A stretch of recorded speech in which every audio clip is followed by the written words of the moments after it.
Hello Pisces, welcome to the Plaid Sheep Oracle. Your reading is a little mysterious.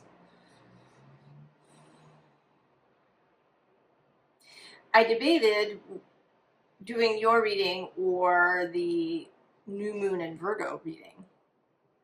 And it seems that yours wanted to come first. Just as after the full moon eclipse, the Virgo reading wanted to come after. Whereas you want to come before.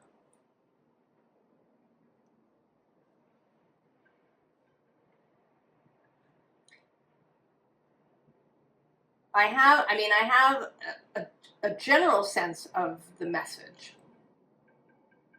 but we're going to see if more arises as I go.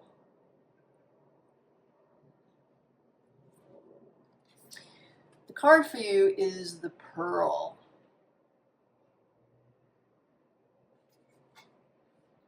Alchemy, the reward at the end, from grit to grace.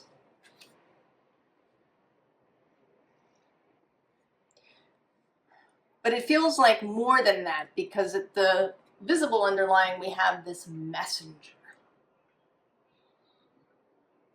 And also there's this wait, but I don't actually see this as you waiting. I see this as whatever this pearl is. And it comes through again here in the underside with cosmic ocean and this figure rising out.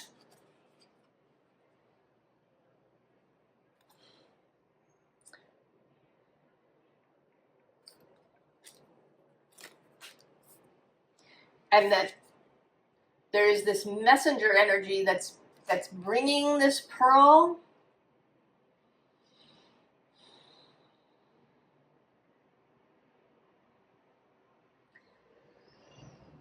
It feels sort of large. That maybe it's a large idea or a concept that you haven't really seen before or understood completely.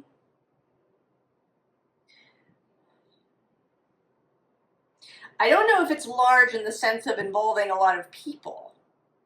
You know, of something that happens across the whole earth in some way.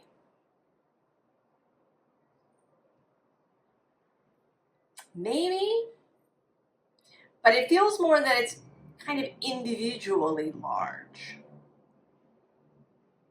for each person who comes to watch this video. I happened to see a little bit this morning about a change that was detected in the Earth's core. Satellites, apparently, and I didn't stick around long enough to find out what the details of that are. If they were measuring surface temperature or what it is that satellites were imaging that allowed them to determine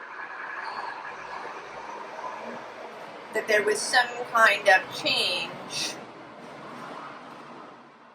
to the Earth's core and to the kind of to the under mantle, that there was a part that became more solid. And of course I went and I looked at the astrology, and it was 2006 to 2007. Two things. One, the North Node was in Pisces then. It moved into Pisces in mid-2006. And Saturn and Neptune opposed one another. Saturn in Leo and Neptune in Aquarius. And there were several oppositions from August of 2006 to, I think, June or a little later in 2007.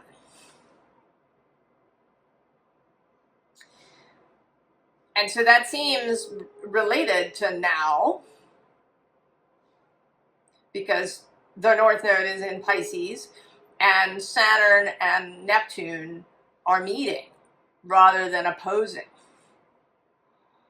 And they're meeting in a fire sign, while Pluto is in Aquarius.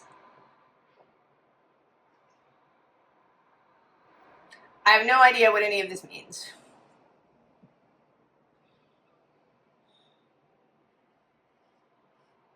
I just have a confidence that there's a relationship, that something is moving, that there's some change, some arrival of whatever this pearl is, and that Pisces is integral to it. Now, you may know, if you've been with me for a little while, I don't I don't say you come here if you have Pisces, Sun, Moon, Rising, or Venus. You can come here, you could have no planetary placement or angle placement in Pisces. You just were drawn here.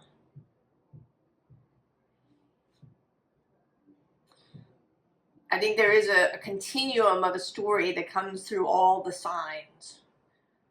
There's messages that repeat, and they're seen from different angles, different perspectives, different details of how maybe they come through. You know, if it's Taurus, there's a very physical, earthy aspect that's involved. And then with you, there is this kind of broad, diffuse, like the ocean. I actually think of Pisces as all of the kind of underground rivers and all of the waters that connect across the earth.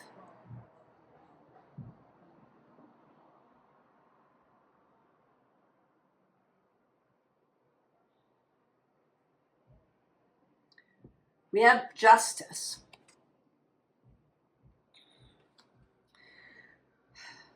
This coming into harmony, coming into a kind of natural justice. It's not about law or even about fairness in any way, but about things coming into rightness, into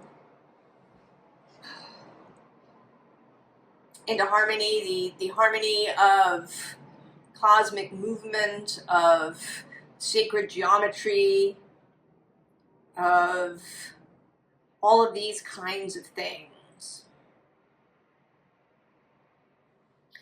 And then we have these twos. We have the Two of Wands underneath here, the Two of Swords on the underside, and the Two of Cups. And I'm going to tell you now, spoiler, the Two of Pentacles comes out as well. So all the twos.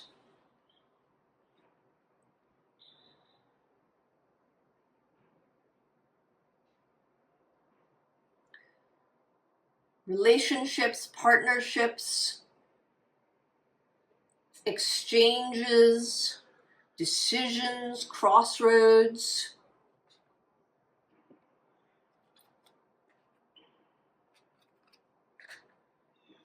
Meetings, right? The balance, the equilibrium, the oppositions, and how you need opposites. For synergy, you kind of need them for tension. As someone pointed out, you know, that something like a guitar string is pulled in opposite directions. If it's not, it won't work. The tension is needed for the guitar string to be a guitar string.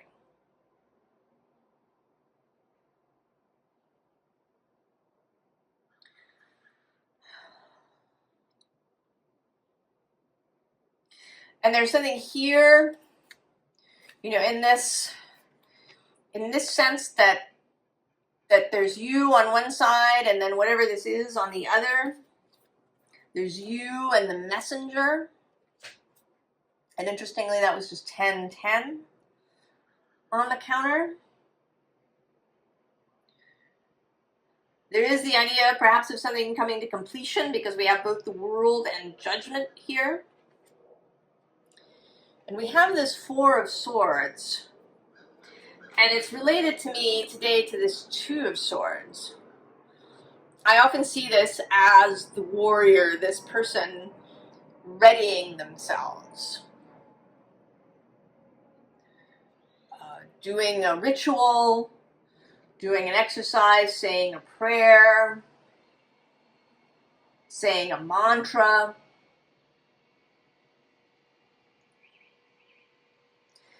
And then this Four of Swords is the sword chosen.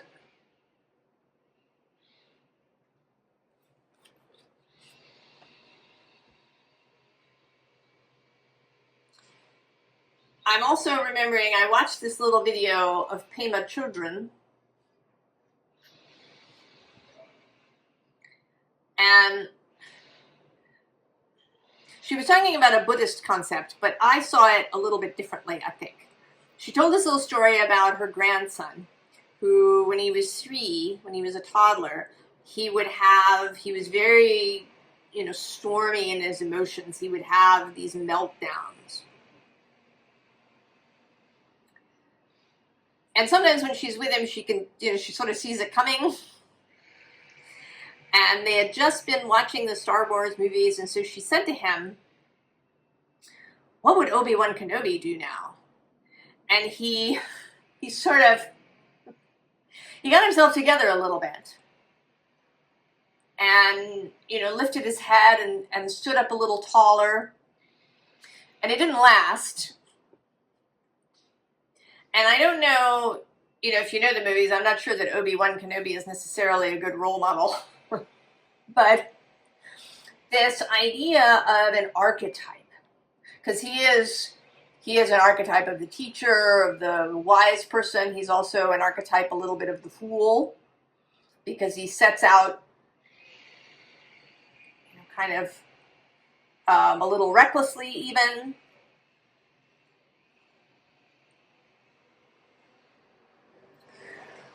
But this idea that there are these archetypes, there are these cosmic energies that we can call on.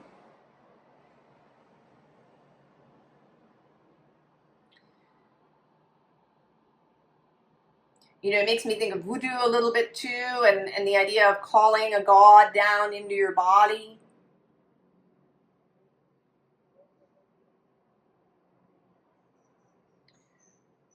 That we have access to these bigger energies. Right? She is here holding her sword, but there's all of this stuff going on. In the background, she's kind of connected energetically.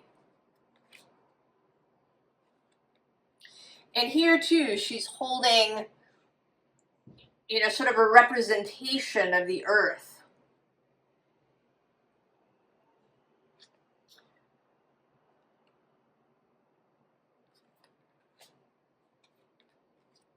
And then this judgment, which, feels a bit, right, this messenger.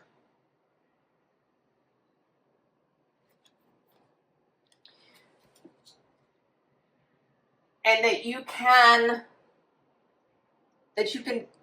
bring to yourself, that it's kind of two ways. One, you can call on these greater archetypes, these energies, these deities, if you want to think about it that way,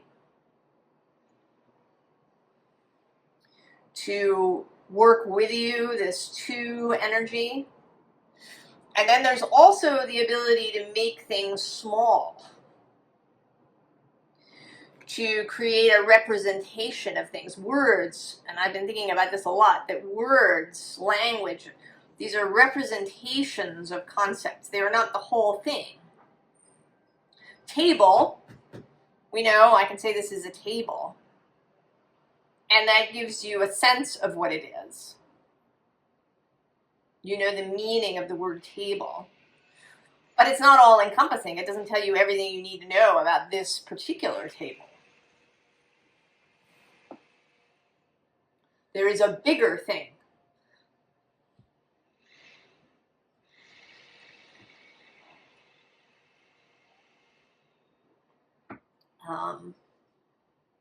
But that words can be used in that way. And that verbal magic or other kinds of symbolic magic are about that.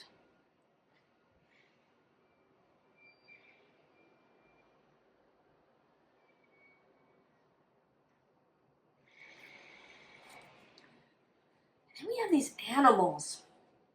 There's the bee. Below that is the owl and the eagle. So these kinds of flying creatures. And then at the bottom of the deck is the earthworm at the other end, burrowing in the earth.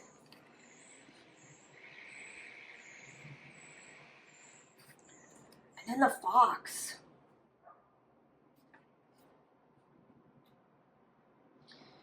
And these all feel like messengers too. That, you know, maybe I don't think I'm gonna get the message, but there's more here for each individual person. And it may be that you will find those other pieces through nature, through observing nature, through animals that may show up in your vicinity.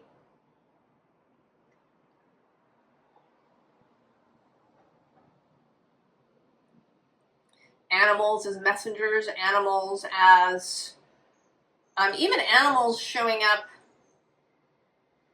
as these archetypal or deity kind of energies. You know, the fox being like the magician or Mercury or even Venus.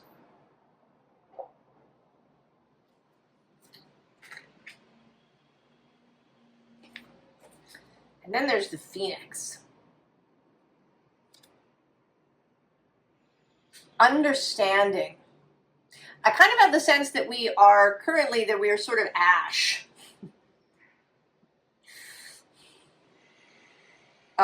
You know, in the story, the phoenix, right? There's a blazing fire, and then the phoenix rises out of it, so that there's, you know, there isn't a lot of time between the immolation and the rebirth.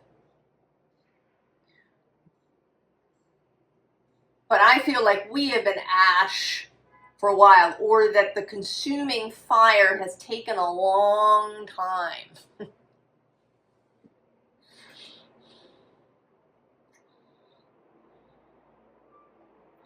But now the phoenix is rising.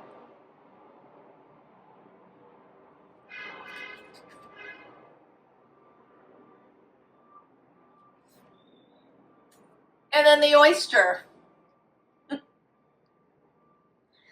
Where the pearl is.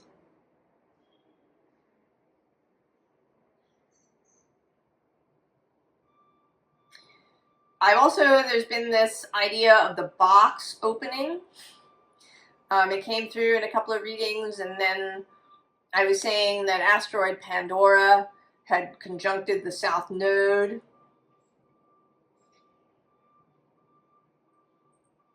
Certainly the oyster is like a box. And if you've ever attempted to open an oyster, they don't really want to open, not surprisingly. They know what's coming. So it can be difficult to open the oyster. And I'm kind of feeling now, you know, that maybe we are the oyster. there's all these, right? All of these imagery. The dismemberment card has come out a few times from another deck. This Phoenix card of death and rebirth. The box card of opening up, and I felt that possibly what was in the box was you or us needing to be released. That we've been making this pearl.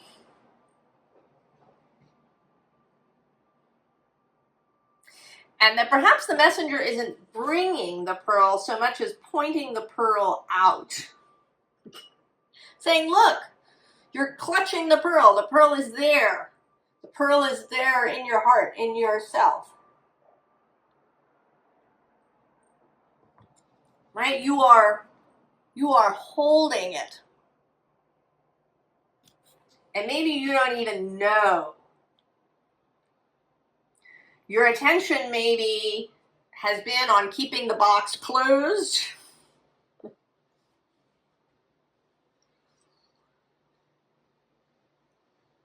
Keeping yourself tightly closed.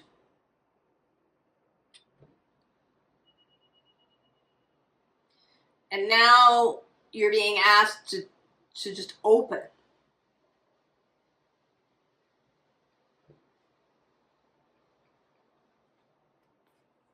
And so we have heart activation. Self-love, following your bliss. Restoration. And below that, we have moon casting, and there you are with your pearl again. Pearls are associated with the moon. Cultivation. And pearls are cultivated as well. Dream work, magic. The underside here is deep rest.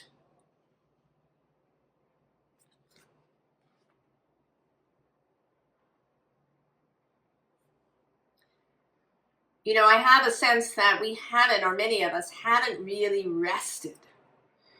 You know, even if we've been doing our best to get more sleep, that, you know, the energies have been so intense that getting really deep rest is challenging.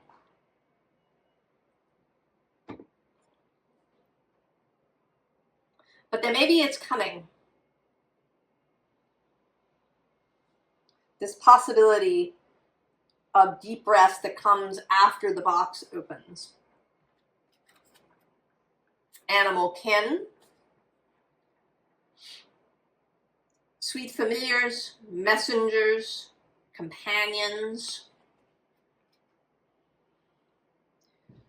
Confirmation that these animals, insects of all kinds may be messengers. And I would refrain, if you have your, you know, maybe you have books about animal meanings. Right, I think Stephen Farmer may have a book about that, and then there's somebody else whose name I now cannot pull up out of my memory, who has a big book about symbolic meanings of animals, kind of across cultures. And I would resist that. I feel like they're a little bit like dream dictionaries. You know, they're culturally dependent, a lot of these symbolisms, and if you didn't grow up in that culture, right, that's not the association. What association does earthworm or fox have for you? Or maybe they show up at a very specific moment when something else is happening. So that it isn't necessarily about fox, but about that moment in time.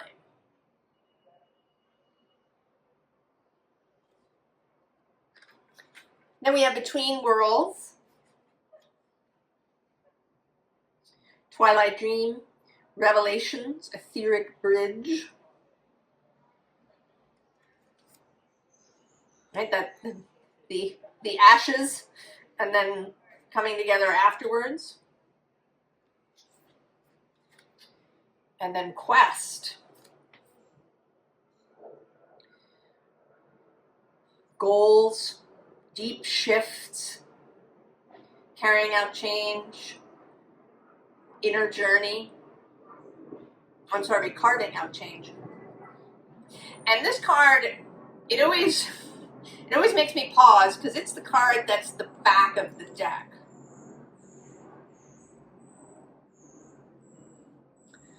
So there's something about that too.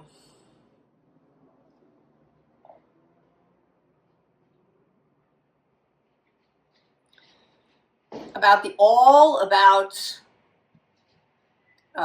the landscape.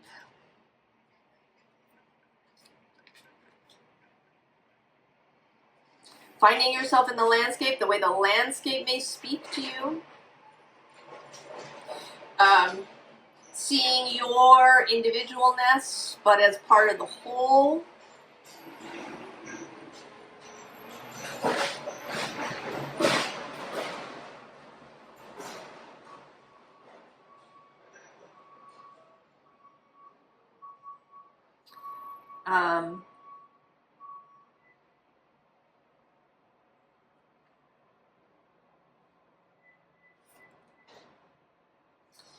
Then we have this Four of Roots, which is the Four of Pentacles, but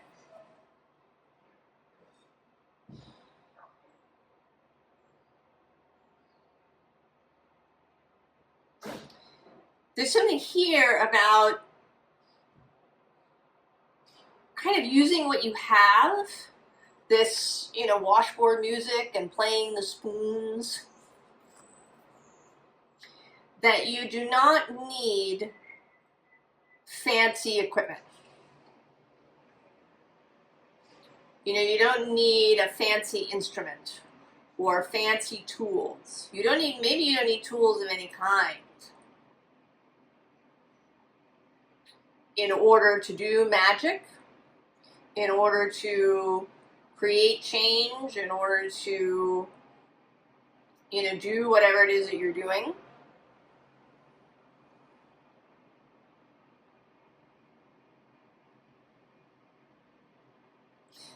With this, money down here under his foot, unseen resources. Also below here with the Six of Roots, that there are resources if you will allow them.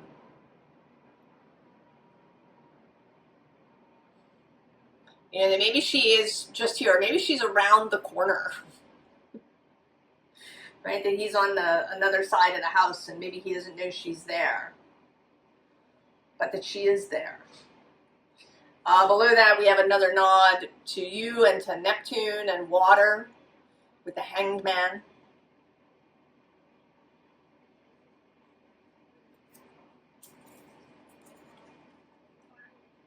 There's also this Ten of Axes, Ten of Swords, the completion of the thing, followed by this Page of Blues. The Page of Cups has been coming out a lot in readings and private readings and personal readings.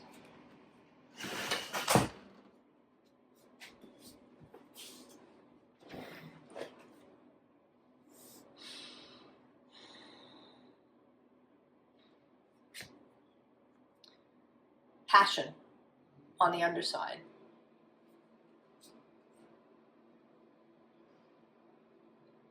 More animals. Connection to animals, connection to the body, to sensual experience.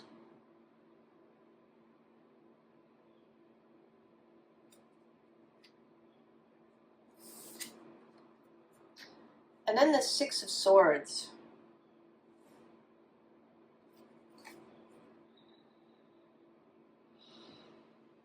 The joy of it, the joy of the journey, just going. There's a bit of the Fool feeling in this card.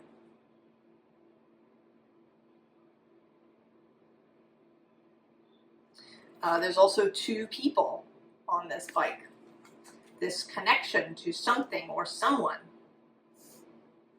to the self.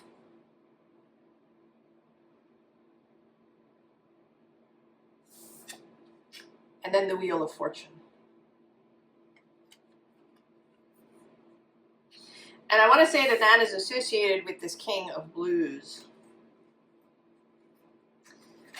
He is the King of Cups, just will not leave me alone.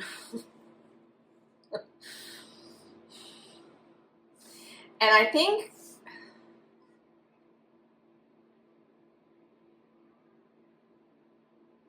he is an energy that's wanting to come through. He is associated now for me with Neptune.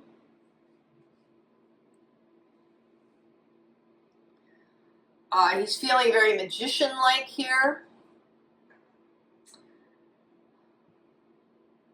And I think, you know, I have to look it up.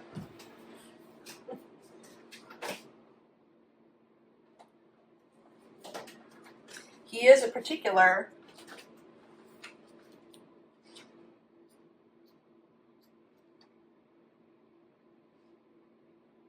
yes, I thought so. He is Robert Johnson.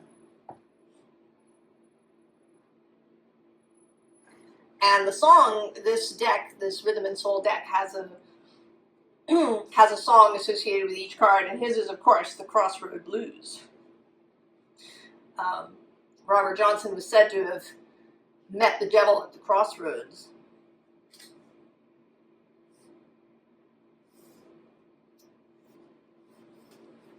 And there's something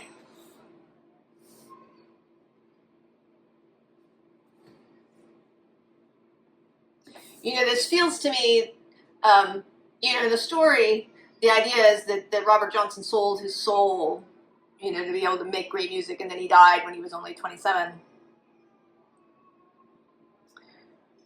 But this Robert Johnson feels like he was the winner in that, or that he learned something from the devil. That rather than giving up his soul, he received something.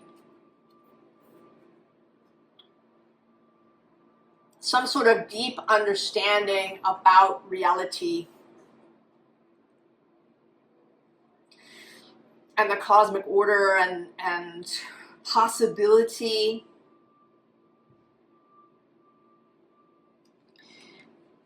And now he wants to communicate it to you. There's something about Neptune.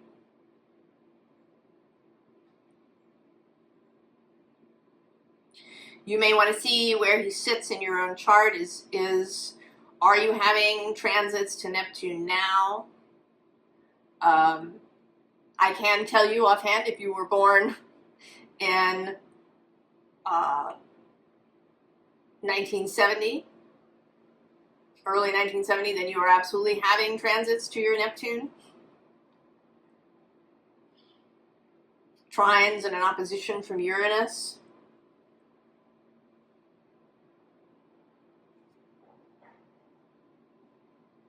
If you were born with Neptune in early Scorpio, then he's being squared by Pluto.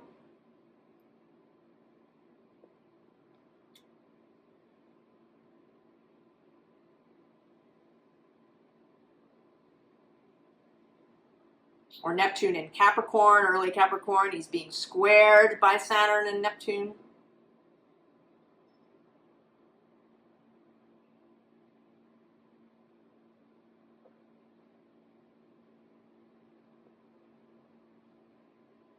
So,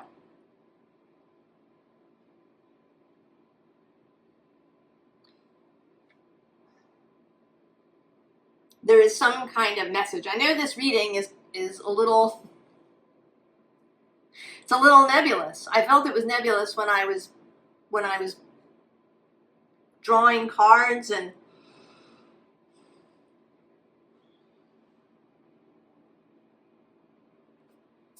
but we do have this 5 of Jazz finishing this line. Something is coming together. The 5 of Wands is often for me the creational quantum space. And there's something coming together. And just now, this giant truck that had been idling outside has left, and there's silence.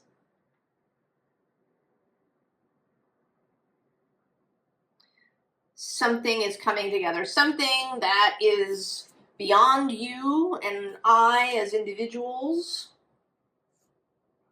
Beyond you and me.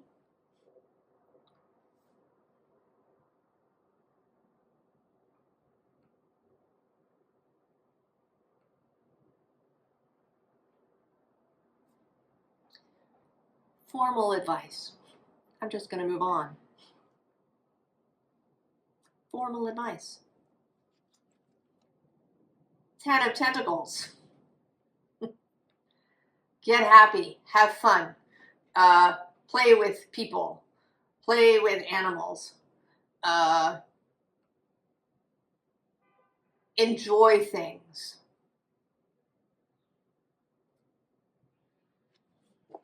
With this temperance too, she's not, this is not a high discipline sort of temperance. She's got her glass of wine. She's standing pretty casually, adjusting her time hat. She's pretty relaxed. Also, this extra card, the Perspicacious Platypus, which is about recognizing your true self by seeing all of you, your worthiness, your beauty, your skill, your wisdom, all of it. Right? Opening the oyster, coming out of the box. The bottom of the deck is the Lovers. Choosing from love rather than fear. And I'm seeing there's another major arcana down here. Oh, it's Judgment repeating. And then we actually have 2 5s showing up, making themselves felt. The 5 of Aether of air and of Tentacles of water. Change, right, to go with this 5 of Wands.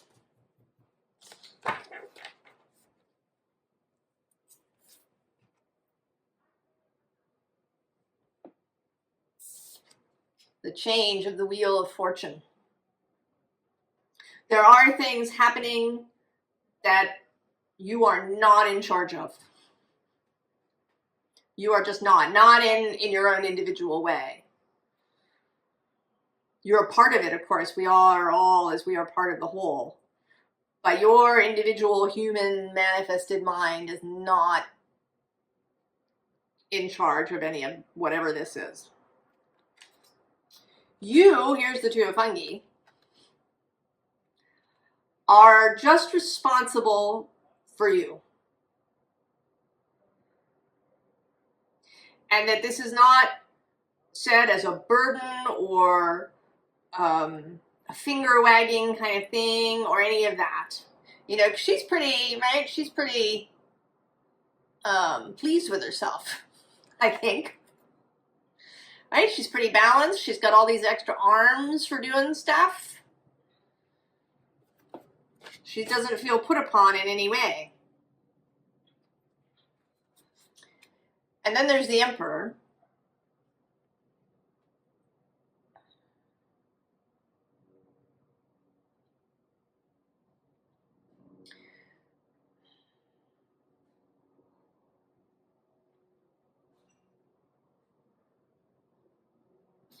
Be at ease. I mean, often he talks about delegation or these kinds of things. But what I'm feeling here is ease. He is at ease on stage as he's standing up here. Be at ease with yourself. Be at ease with this connection that you have to the all that is. And more ease with the star. Right? She is relaxed. She's allowing all of this stuff to just pour down on her.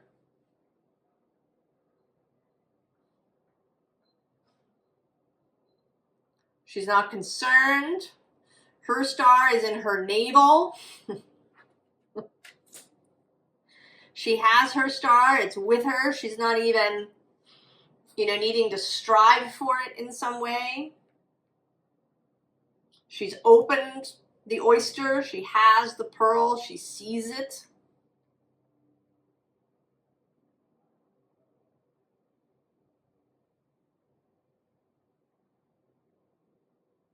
And I don't think there's any trick to that. I don't think there's some sort of technique that's the perfect way to, know your own worthiness and relax.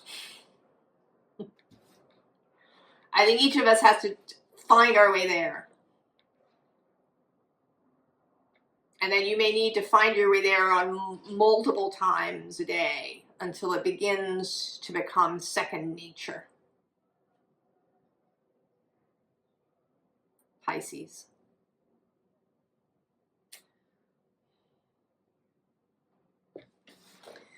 I'm sort of being drawn to pull a card from this fairy tale heroine oracle. It's a topper. What do we want?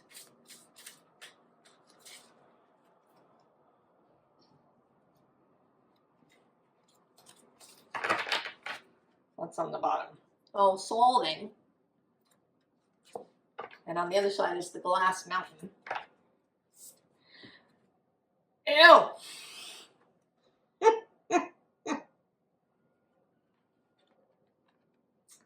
The witch.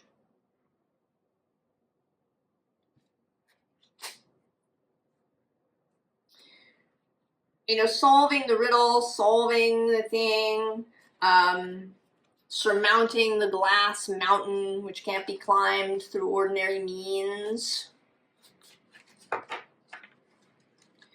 So the way through is through the witch.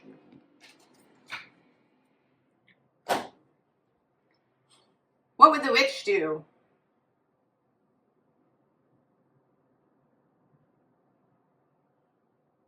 How does a witch archetype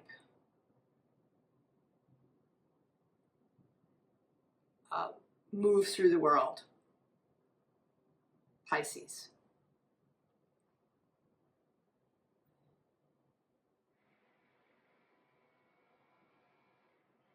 All right, I think you could substitute magician or sorcerer, sorceress. How does a magic maker? How does someone who wields magic, who has magical skill and power?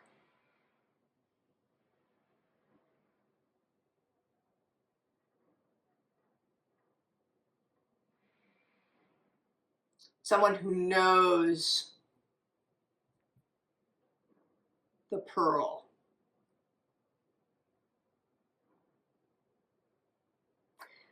I hope this is helpful. We'll see what comes out for you in the Virgo new moon reading. And maybe in the Virgo reading, perhaps. I wish you the very, very best, Pisces. And I'll see you next time. So long.